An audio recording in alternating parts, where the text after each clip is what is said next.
네, 달러 강세 이어지고 있는 가운데 대내적인 정치적 불확실성까지 겹치면서 원화 약세 기조는 계속해서 이어지고 있습니다. 오늘은 이러한 부분 자세한 진단 준비를 했죠. 네. 이제 환율이 또 외국인들의 수급에도 영향을 미치기 때문에 그 부분까지 한번 살펴보겠습니다. 유진투자증권 리서치센터의 허재환 상무가 나와 있습니다. 어서 오십시오. 네, 네, 안녕하십니까. 네, 최근에 대내적인 정치적 리스크를 딛고 국내 증시 같은 경우는 약간 반등 시도를 계속해서 이어나가고 있지 않습니까? 오늘은 또 탄핵 표결안 다시 한번 또 투표를 내일 앞두고 좀 관망을 하는 심리가 상당히 짙은 것 같은데 물론 뚜껑을 열어봐야 되겠지만 앞으로 증시는 어떻게 움직일 것으로 예상하고 계십니까? 예, 아무래도 그 탄핵안이 조금 더 빨리 이제 그 국회를 통과한다라고 하면은 물론 그 이후에 이제 뭐 헌재 어떤 판결이라든지 여러 가지 불확실성이 좀 남아 있긴 합니다만은 이러한 불확실성이 어떤 기간이 조금은 더 짧아질 수 있다라는 점에서 오히려 이제 시장은 조금씩 그 계엄 이전의 어떤 주가 수준을 좀 회복하는 시도가 좀 나타나지 않을까라고 좀 판단을 좀 하고 있어서 아무래도 이제 정치적인 우려들은 여기서 더 나빠지기보다는 시간의 싸움이다 이제는 그렇게 저희는 좀 보고 있습니다. 자, 그럼 환율 얘기로 들어가 보죠. 원달러 환율이 어느덧 1,430원대로 올라와 있는 상황이지 않습니까? 최근에 정치 불안이 환율까지도 연결이 좀 된 모습인데, 근데 이렇게 환율이 불안한 거에 비하면 외국인들의 이탈은 생각보다는 크지 않았던 것 같아요. 이미 많이 빠져나갔기 네, 때문인 맞습니다. 건지 어떻게 판단하세요? 저희가 이제 그 달러 기준으로 네. 코스피를 이렇게 환산을 해서 보면은 올해 들어서 사실 이제 코스피가 굉장히 좀 부진했고 환율도 좀 약하다 보니까 사실 이제 작년 말 대비해서 지금 코스피를 달러로 환산해서 살펴보면은 고점 대비 거의 한 26%, 27% 정도 주가가 빠졌습니다. 그러니까 어떻게 보면은 뭐 30%까지는 아니지만 거의 뭐 4분의 1 토막 났다 이렇게 좀 봐도 과언이 아닌 상황인데요. 과거에 보면은 이 정도까지 이제 달러 기준으로 외국인들의 어떤 그 자산 가격이 떨어진 이후에는 그 다음에는 외국인의 어떤 매도가 좀 덜 나타나는 경향들이 좀 있었던 것 같습니다. 그러니까 결국 외국인 투자가들이 지금 어떤 한국의 어떤 그 정치 상황을 뭐 좋게 본다 또는 낙관한다 이런 것보다는 아무래도 지금 현재 가격대에서는 추가적인 어떤 매도에 대한 어떤 실효성이 떨어지기 때문에 좀 덜 파는 거다 이렇게 저희는 좀 보고 있습니다. 네, 정치적 리스크가 어떻게 해소되는 국면을 맞이하는지가 상당히 외환 시장에 있어서 중요해 보이지만 지금으로서는 연말 연초에 환율 밴드를 보신다면 어떻게 전망하고 계십니까? 예, 말씀하신 대로 저희 환율 전망은 1,420원대에서 1,406, 70원 정도 이렇게 좀 예상을 좀 하고 있습니다. 네.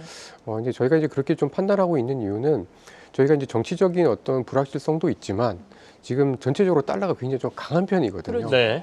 그리고 미국이 다음 주에 FOMC에서 금리를 내린다고 하더라도 지금 보면 ECB라든지 다른 지역들의 금리를 계속해서 내려가고 있고 저희도 좀 더 내릴 가능성이 좀 크기 때문에 당분간은 좀 달러에 대한 강세, 원화의 약세 국면은 조금 더 이어진다라고 좀 보고 있습니다. 다만 이제 일각에서 우려하는 것처럼 뭐 1,500원대 우려를 굉장히 좀 많이 하시는 네. 상황인데요. 사실 지난해 같은 기간 대비해서 지금 원달러 환율이 많이 올라와 있고 사실 과거의 어떤 흐름들로 봤을 때는 1,500원을 넘어갈 정도의 흐름은 아니고 저희가 금리 차라든지 이런 것들을 감안했을 때는 네. 1,420원에서 30원대가 적정한 레벨이라고 좀 보여져서 이 정도 레벨을 바닥으로 해서 조금 올라가는 정도의 형태를 저희가 좀 내다보고 있습니다. 1,400원대 환율을 그냥 받아들여야 된다 이런 말로도 들리네요. 그러니까 1,500원까지는 안 가겠지만 그래도 말씀하신 게 1,420원에서 30원이 적정 환율이다. 지금 현재 상황으로 보면 이렇게 말씀하시면 이제는 1,300원 환율을 바라보는 게 내년 뭐 하반기나 뭐 이렇게 봐야 되는 건가요? 아무래도 이제 내년 하반기에는 그래도 좀 네. 나은 게 네. 지금의 어떤 정치적인 불확실성도 조금 완화될 가능성이 좀 있을 것이고 또 어떤 그 미국의 어떤 트럼프 정부의 어떤 정책에 대비해서 유럽이나 중국의 어떤 부양책들이 조금 더 가시화될 가능성이 좀 크기 때문에 네. 그때는 아마도 지금보다는 어떤 성장률의 격차 금리에 대한 격차가 조금은 더 줄어들 가능성이 좀 있어 보여서 내년 하반기에는 약간 좀 그래도 달러 강세에 대한 압력이 좀 완화가 될 걸로 좀 판단을 좀 하고 있습니다. 그래서 아마도 1분기가 이러한 달러가 강해지고 미국 이외의 다른 통화들이 약간 네. 피크 국면이 좀 될 가능성도 좀 있어 보이고 그 이후에는 좀 떨어지긴 하겠습니다만은 그래도 전반적으로 봤을 때 미국만큼의 다른 국가들이 성장을 하기가 좀 쉽지는 않은 상황이기 때문에 네. 전반적인 달러 강세 기조는 이어질 수 있을 것 같다 이렇게 예상을 하고 있습니다. 달러 대비 상대국들의 통화 약세는 여전히 유지될 가능성이 높다라는 말씀이세요. 다음 주에 가장 큰 이벤트가 이제 미국 연준의 금리 결정이지 않습니까? 이미 소비자 물가 지수나 뭐 이런 것들이 어느 정도 시장 예측치로 나왔기 때문에 시장에서는 거의 기준금리 인하를 확실시하고 있는 분위기인데요. 어떻게 전망하고 계십니까? 예, 뭐 사실 이제 물가가 조금 오르긴 했는데 네. 그래도 전반적으로 봤을 때는 둔화 기조 자체는 유지가 되고 있고 최근 들어서 연준의 모습을 보면은 한 달 정도의 어떤 지표 변화에 대해서는 크게 반영을 하지 않는 모습들을 좀 보여왔기 때문에 아마도 12월 달에는 25bp 정도 금리 인하를 할 걸로 예상을 좀 하고 있습니다.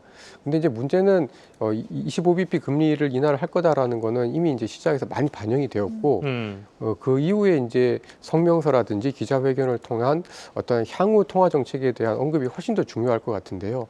아무래도 이번에 성명서나 기자회견에서는 파월을 비롯한 연준의 입장이 지난번보다는 조금 매파적으로 돌아섰을 가능성이 좀 있지 않나라고 좀 보여져서 아마도 이제 내년 1분기부터는 내년 초부터는 미국의 어떤 금리 인하에 대한 속도가 지금보다는 좀 많이 늦춰지는 즉 분기에 한 번 정도로 금리 인하 속도가 더뎌지는 구간으로 들어갈 가능성이 높다라고 좀 보여져서 사실 주식시장 입장에서 봤을 때는 크게 호재는 아닐 걸로 저희는 좀 보고 있습니다. 네, 말씀을 하신 것처럼 12월 미국에서 기준금리가 인하된다 하더라도 내년도 기준금리 인하에 대한 속도는 좀 늦춰질 것으로 예상된다라는 시각이 시장에서 지배적이고 이런 가운데 간밤에 ECB에서는 또 다시 금리 인하를 하지 않았습니까? ECB 같은 경우에는 워낙에 경기가 더 안 좋으니까 기준금리 인하 속도가 미국보다는 훨씬 더 빠를 것으로 예상이 되고 있는 상황.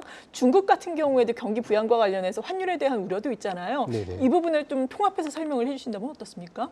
예, 아무래도 지금은 미국과 미국 이외의 지역들 간의 성장률 차이, 금리 차이가 지금 벌어지는 구간인 것 같습니다. 이제 문제는 이제 시장에서 이러한 것들을 얼마나 많이 반영을 했고, 그다음에 앞으로 어떻게 전개될 거냐가 좀 관건일 텐데, 아무래도 당분간 내년 1분기까지는 계속해서 이렇게 금리 차나 성장률 차이가 좀 벌어질 것 같은데요. 오히려 이렇게 벌어지고 나면 한 1분기에서 2분기 정도 후에는 성장률의 격차가 좀 줄어듭니다. 네. 왜냐하면 그만큼 미국은 충분히 부양을 못할 거고 다른 국가들이 좀 더 부양을 많이 할 거고 그래서 그러한 어떤 성장률의 격차가 줄어지는 시점에서 달러의 강세가 전반적으로 좀 속도가 좀 주춤해질 걸로 좀 보여지고 저희는 이러한 시점이 내년 한 2분기 정도에 좀 나타나지 않을까라고 좀 보여지고요. 그 시점이 한국을 비롯한 이제 다른 국가들의 어떤 자산 시장도 조금 더 활력을 찾을 수 있는 시점이지 않을까라고 예상을 하고 있습니다. 네, 그리고 중국이 위안화 약세를 또 유도를 한다면 원화에 미치는 영향은 어떻겠습니까? 아무래도 원화와 위안화는 거의 비슷하게 움직이기 때문에 저희도 이제 약세 압력을 좀 당연히 받을 걸로 좀 보여지는데요. 근데 이제 위안화가 뭐 지금은 그 인민은행에서 뭐 7.5 위안까지 뭐 용인한다 이런 이야기들도 있긴 합니다만은 사실은 그거는 이제 지켜봐야 될 것 같고 아마도 내년 1월 달에 트럼프 취임 이후 관세 정책이 어떻게 나오냐에 따라서 환율의 방향은 좀 많이 바뀔 것 같은데요. 근데 아무래도 내년 초에는 조금 더 약세 압력이 약간 더 강해지긴 하겠습니다만은 저희 같은 경우에 지금 원화 환율이 사실 저희 펀더멘탈 대비해서는 조금 적정 환율 수준을 해서 조금 더 이제 그 높은 그러니까 원화가 조금 더 이제 저평가되어 있는 구간에 좀 있기 때문에 추가적인 원화 약세의 어떤 폭은 그렇게 크진 않을 걸로 그렇게 좀 생각을 좀 하고 있습니다. 네. 반대편에서 이제 고민되는 게 금리, 우리나라 금리 정책이란 말이죠. 그러니까 이렇게 원화가 약세를 계속 보이고 있다라고 하면 경기는 뭐 여러 가지 전국 이슈 때문에 더 침체 국면으로 가는 것 같은데 한은 같은 경우에는 금리 인하하기가 좀 어려워지는 상황이 되는 거 아닌가요? 네, 맞습니다. 사실 이렇게 환율이 높아지게 되면은 수입 물가가 올라가게 되고 최근 들어서도 저희 수입 물가가 국내에 이제 소비자 물가 지수는 계속해서 둔화가 되고 있는데 의외로 수입 물가는 상승을 좀 하고 있어서 약간 물가에 대한 부담을 자극하는 거 아닌가라는 걱정들을 할 수밖에 없는 상황입니다. 그런데 그 지난 11월 달에 그래도 그 저희 한은의 어떤 금통위 결과만 보면은 한은이 이런 환율에 대한 모습은 결국은 저희한테 좀 부정적일 수는 있지만 이거는 달러 강세에 따른 어쩔 수 없는 결과로 받아들이고 오히려 이제 경기 부양 쪽으로 조금 더 정책의 기조를 선회할 거기 때문에 아마도 내년에도 그 한국은행 금리를 인하를 할 것 같습니다. 다만 이제 원래 예상은 내년 상반기에 한 2번 정도, 그다음에 내년 하반기에 1번 정도 했다라고 하면은 속도를 아마 내년 상반기에 1번, 하반기에 2번 이렇게 해서 시기를 좀 조절하는 그런 형태로 진행될 가능성이 좀 크지 않을까라고 예상을 하고 있습니다. 지금 이제 그러면 남은 12월의 변수는 뭐가 있을까요? 예, 저는 그 연준의 FOMC 이후에 네. 바로 이제 나오는 일본의 통화 정책을 조금 더 저희가 조심할 필요가 있다라고 생각을 좀 하고 있고요.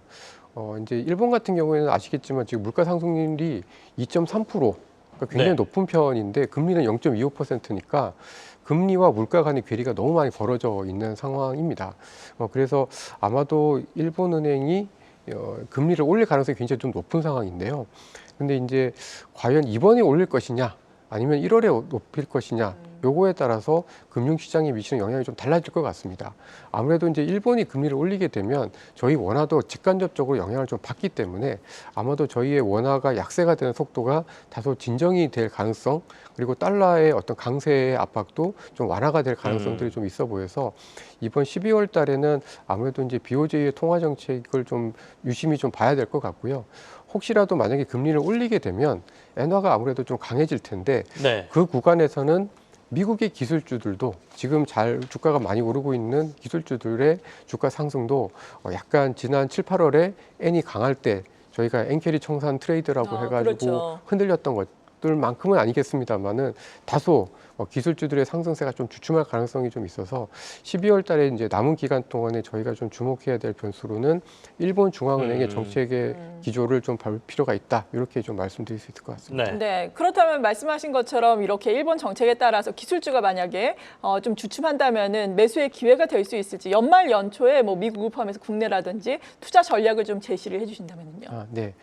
저는 미국 같은 경우에는 올해 워낙에 많이 올랐기 때문에 사실은 조금 천천히 사자라고 생각을 좀 말씀을 좀 드리고 싶고요.